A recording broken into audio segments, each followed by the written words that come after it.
Hiyo ndio sharti, kwamba usende dhambi tena, yasije yakakupata mabaya kuliko yale yaliyokupata. Usije ukabeba mzigo mzito sana kuliko ule ulikuwa umeubeba nikakusaidia kuutua. Hiyo ndio sharti la nani? La Yesu. Watu wengi Yesu anawahurumia, wamebeba mizigo mizito, na mimi mtumishi wa Mungu nawahurumia. Haleluya! Yesu awatue hiyo mizigo walio nayo, hiyo mizigo walioibeba, hiyo mizigo mizito, awatue Yesu, awatue Yesu. Kuna watu wanasema hivi, sasa nani atanitoa mizigo? Ni Yesu tu. Mwambie Yesu, nitue mizigo.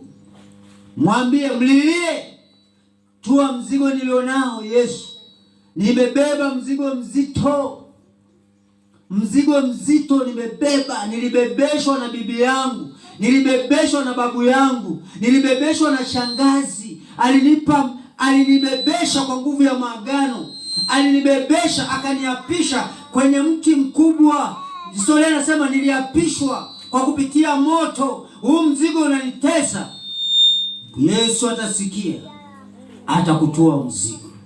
Atatua mzigo. Hatatua mzigo. Haleluya. Ataondoa mzigo mabegani. Atatua mzigo. Biblia inasema katika Zaburi, Bwana alipowarejesha mateka wa Sayuni, tulikuwa kama watu tuotao ndoto, ndipo vinywa vyetu vilipojaa na furaha. Haleluya. Bwana alipowarejesha mateka wa Sayuni, wale ambao walikuwa wametekwa, tulikuwa kama tuotao ndoto. Watu walipotuliwa mizigo yao, walikuwa watu kama wanaota nini? Kuna mmoja nilipata ushuhuda, aliendaga kwa mganga wa kienyeji kutafuta utajiri. Alipofika mganga kienyeji akamwambia, kafara yako itakuwa ni wewe mwenyewe.